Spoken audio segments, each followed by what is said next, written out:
I'm a communicator at heart. Although when I was younger, science was really my forte.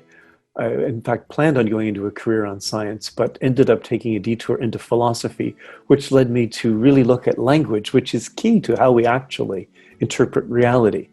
And from language, I then ended up as a journalist and ultimately an author. At this point in my career, I've written 10 books. And at the same time, I've continued to work as a communications teacher, specializing in helping international experts in development and environmental fields communicate well with the general public.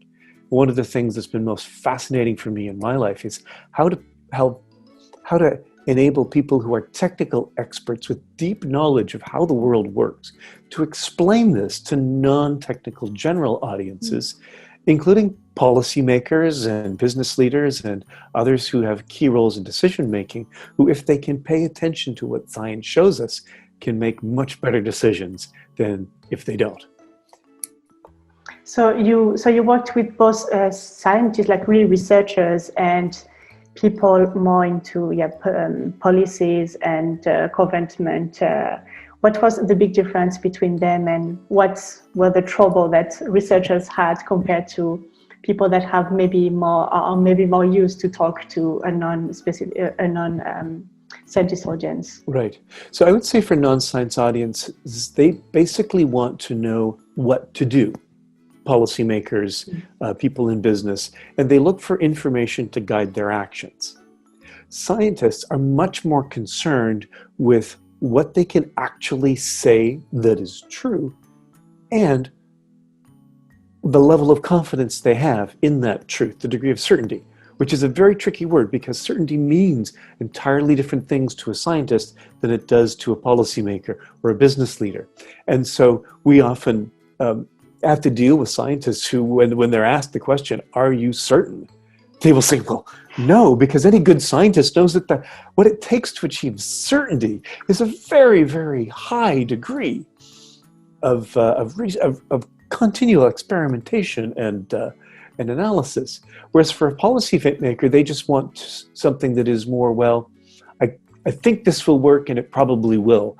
Then they can be certain. So certain is actually an emotional state to a policymaker or a business leader. And so I've taught them to express certainty in terms of that second meaning. So they can say, I am as certain that climate change is real as I am that the sun will rise in the morning. Right now, it's not certain that the sun will rise in the morning from a scientific point of view, is it? There's a high degree of probability. There's also a high degree of probability that climate change is real. But high degree of probability doesn't mean something nearly as strong as certainty does. So find a level of certainty that you're comfortable with saying. Oh, that's very interesting. Okay, so we have politics, we have communication, we have scientists. What would be the link between these three items, and what can be done to improve the communication, to improve trust in science through politics, through communication? Right. You know, I believe scientists need to step up and communicate. So often we see scientists say, look, it's my job to do the research. Then it's up to the politicians, the policymakers, to decide what to do with it. And this might be true if scientists were simply AIs, or simply robots following a program. But scientists are also human beings. And as human beings, they are members of our collective societies. And you can't separate the work of a science from the responsibility of a human being. And that responsibility of a human being is to communicate what matters about your research. And this, I frankly think, makes scientists uncomfortable. Some of them at least. But, you know, they should see it as part of the job. You know, if you worked as a farmer, you may see, well, I'm comfortable planting crops, but I don't like shoveling the manure out of the barn. Well, guess what? You signed on to be a farmer. So, I think scientists are really coming to terms with this. We see more and more science communication classes being offered. And indeed, many of the scientists that I've trained have gone on to teach their own students and graduate students the importance of science communication. So my message here is simply step up, and not to, follow that fateful, horrible example that we heard from Werner von Braun in the 1940s, right? My job is to make sure rockets go up. It's not my job where they come down, right? That's a quote from Werner von Braun, the architect of the Nazi nuclear rocket of the Nazi rocket program. That's not the role for scientists. You can't simply do science. You're always doing science as a human being. So you saw that. So yes, we see a trend of scientists getting more into communication, and even science passionates getting into science communication. Not only scientists. But what do you feel that this communication does help the public understand? And mostly regarding the pandemic, what has been your experience as a communicator, and also being in the US and mainly being in Washington, D.C.? So it's been a horror show watching the battle between politics and science over the pandemic in the US, an absolute horror show. But I will say there's been one very clear hero who's emerged from this horror show, and that is Dr. Anthony Fauci. I'm sure he's well known. I don't need to explain to your audience, but he's been able to maintain scientific objectivity, and thus his trust is very, very high with the American public. At times, he's flatly contradicted what the president has said, sometimes right there on stage with him.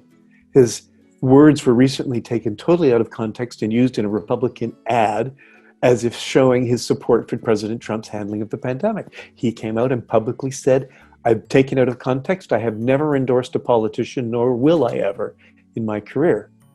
So this shows two things. First of all, integrity. He will speak the truth, and he will not be silenced, even by a man who could fire him. And the second is fearlessness, right?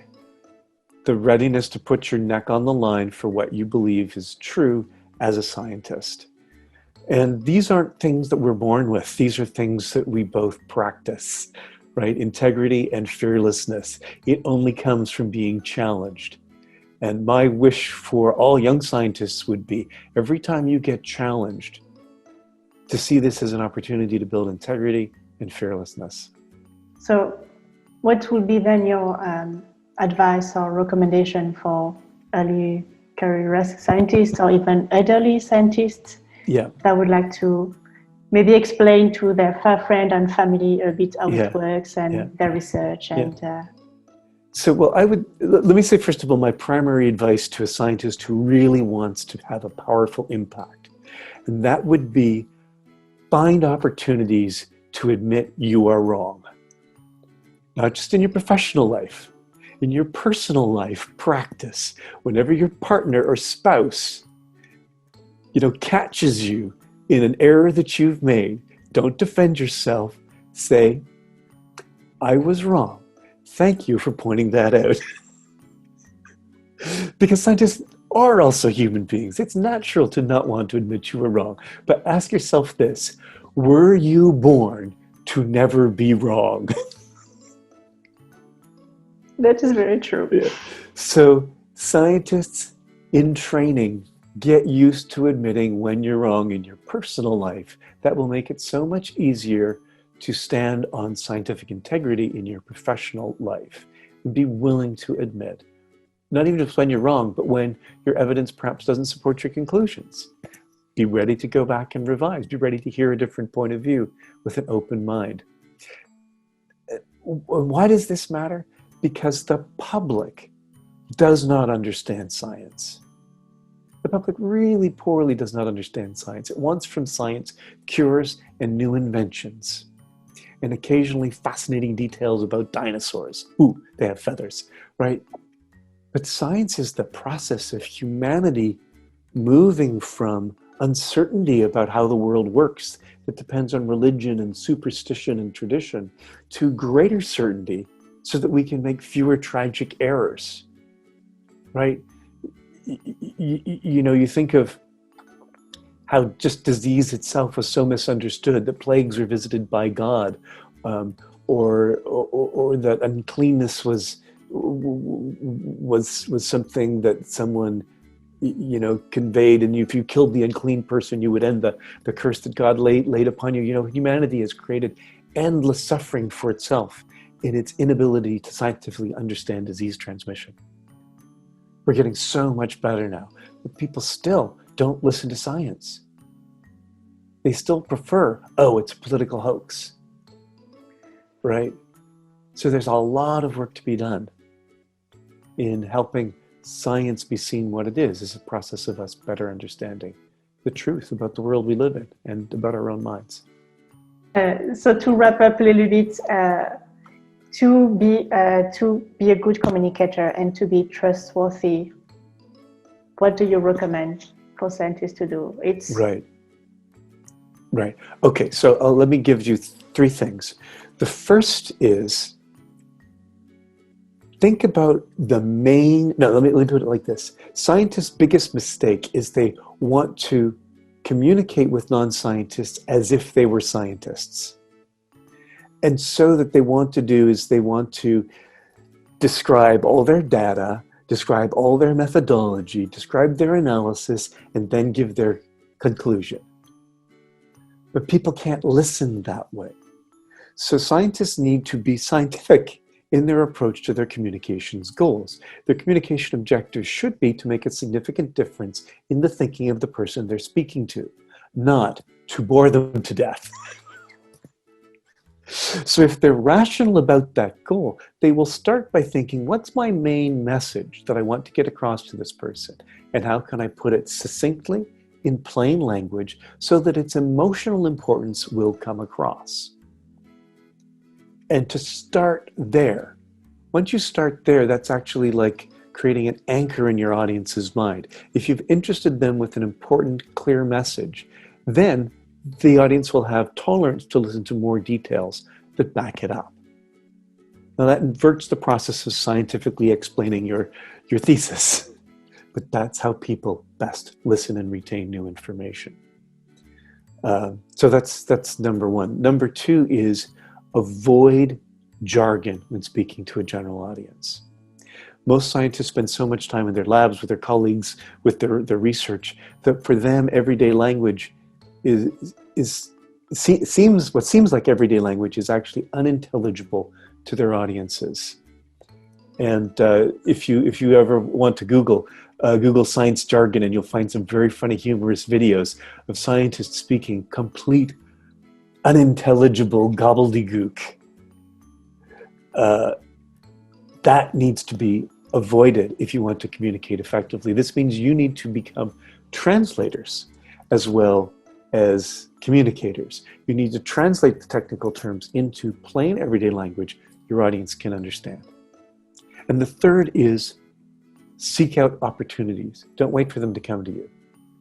And here I'll recall one short thing that a note I got back from a scientist that I trained a few years ago.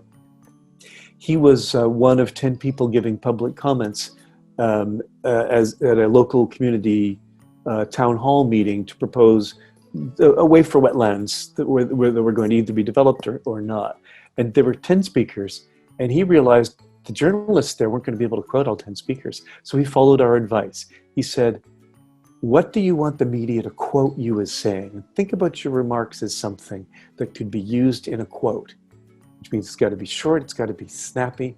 And so while the other speakers are speaking, he was frantically going through his notes and revising. And when he got up in his short little statement, he led with this quote. And he said the newspaper stories afterwards only quoted one of the interactions, mine. They quoted the quote I made for them. So he thought like a scientist. What's the outcome that I want? How can I design the right vehicle for my information to get across? And it was delivered. That is very smart. Wow. Well, thank you very much. That was a brilliant discussion, at least I felt. Thank you.